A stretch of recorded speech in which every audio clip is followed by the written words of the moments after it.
Sahabat, angka perceraian sangat meningkat setelah Lebaran ini. Bahkan pemberitaan di media massa di Bandung, angka perceraian meningkat setelah Lebaran ini. Sebetulnya bukan hanya di Bandung, ya, tetapi itu pun juga terjadi di kota yang lainnya, ya, seperti halnya di Palembang, di Bojonegoro, atau di berbagai tempat di Indonesia, di kota-kota lainnya. Sebetulnya apa faktor pemicu terjadinya perceraian ini? Berdasarkan data yang didapat, yang pertama itu adalah karena faktor ekonomi. Ini yang paling mencolok terjadinya perceraian karena faktor ekonomi. Lalu yang kedua, itu adalah karena adanya pihak ketiga yang muncul di dalam hubungan rumah tangga atau pernikahan.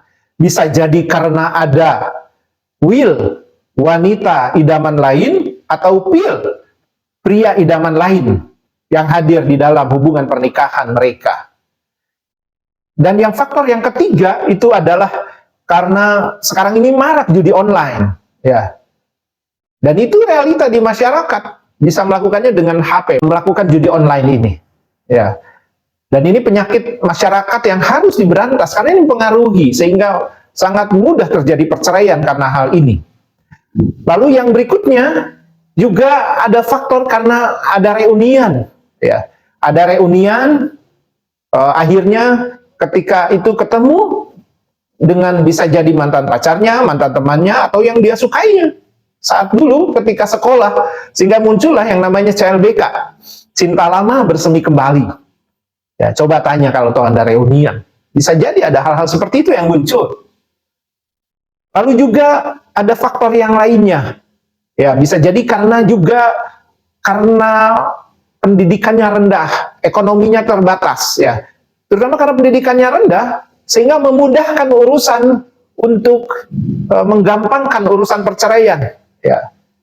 Bahkan saya berbincang, ngobrol dengan salah satu anak muda yang ya masih muda, 27 tahun, tapi dia sudah bercerai 2 kali.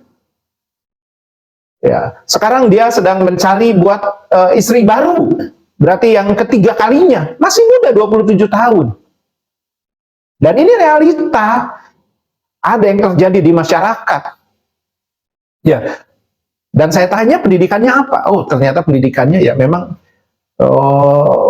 masih terbatas lah, begitu ya.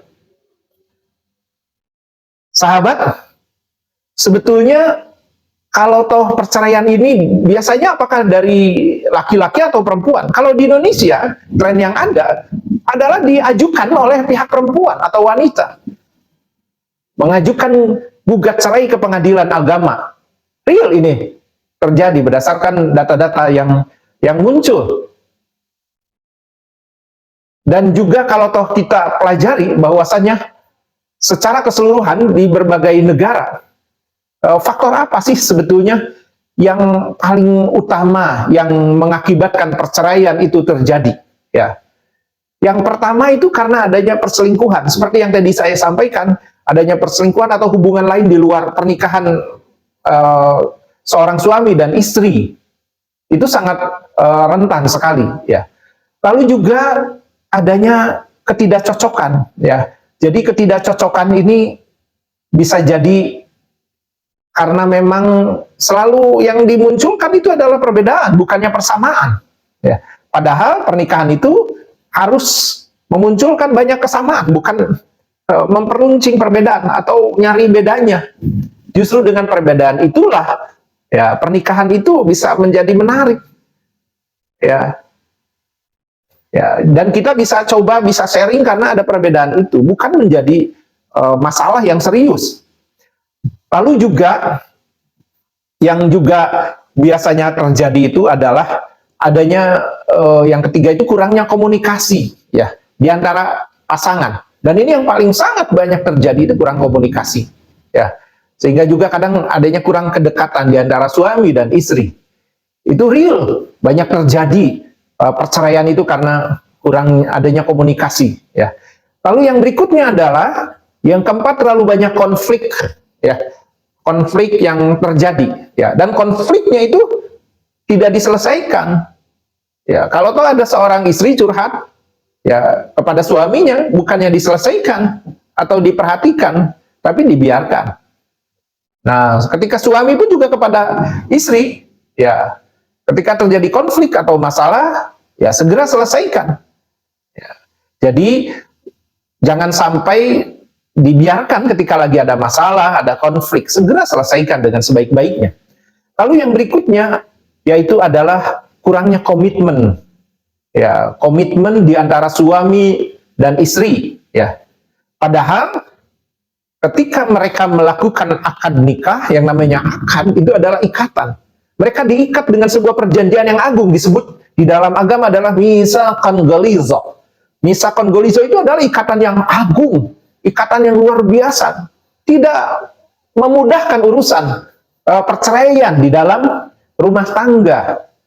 Makanya ketika seorang yang sudah berumah tangga, benar-benar harus perhatikan itu, ya. Lalu yang berikutnya itu adalah perbedaan gaya hidup, lifestyle juga, ya.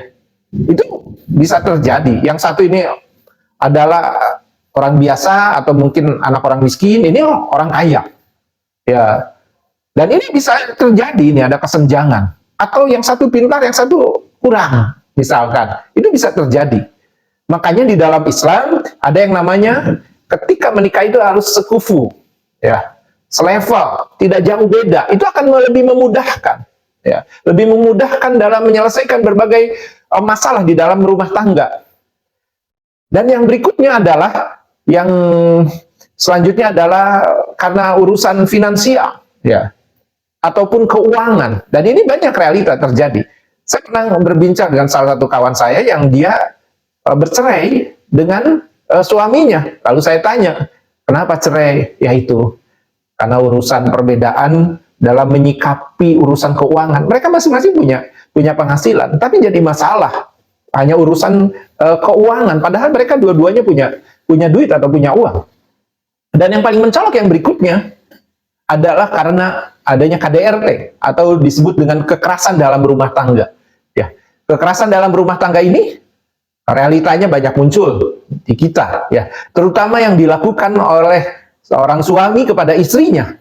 Apakah bisa terjadi istri kepada suami? Ada pun juga terjadi, ya, di kita. Tapi secara umum kekerasan dalam rumah tangga itu terjadi karena kekerasan yang dilakukan oleh suami kepada istrinya. Maka kita berusaha di dalam rumah tangga itu, makanya ada yang namanya sakinah, mawaddah, dan rahmah. Sakinah menimbulkan ketenangan, mawaddah itu ada dihadirkan kecintaan yang sifatnya fisik, dan juga rahmah, kecintaan yang sifatnya non fisik, itu yang harus kita hadirkan, ya. Apalagi kalau itu sudah usia makin menua, maka rahmah, cinta kasih atau kasih sayang di antara suami istri harus selalu hadir, karena tidak lagi terlalu mengandalkan fisik, dihadirkan dalam rumah tangganya. Oleh karena itu, sebagai penghujung dari hal yang saya sampaikan spirit pada kesempatan kali ini adalah, ayo mari kita berusaha tingkatkan kualitas dan kuantitas hubungan di dalam rumah tangga, di dalam pernikahan kita masing-masing, ya, sehingga perceraian itu bisa kita hindari, bahkan kita minimalisir dengan sebaik-baiknya. Dan kita berusaha pertahankan rumah tangga kita, meskipun ada bahtera rumah tangga yang besar yang mendera kita berusaha, ya, berusaha untuk menyelesaikannya dengan meminta kepada Allah Subhanahu wa taala supaya dimudahkan urusan kita. Dan kita berusaha diberikan solusi ketika lagi ada masalah. Semoga Allah Subhanahu wa taala membantu kita semua untuk melanggengkan, untuk mempertahankan rumah tangga kita, pernikahan kita sebagaimana yang dicontohkan oleh Al-Quran dan Sunnah Rasulullah Sallallahu Alaihi Wasallam. Wallahu a'lam bishawab.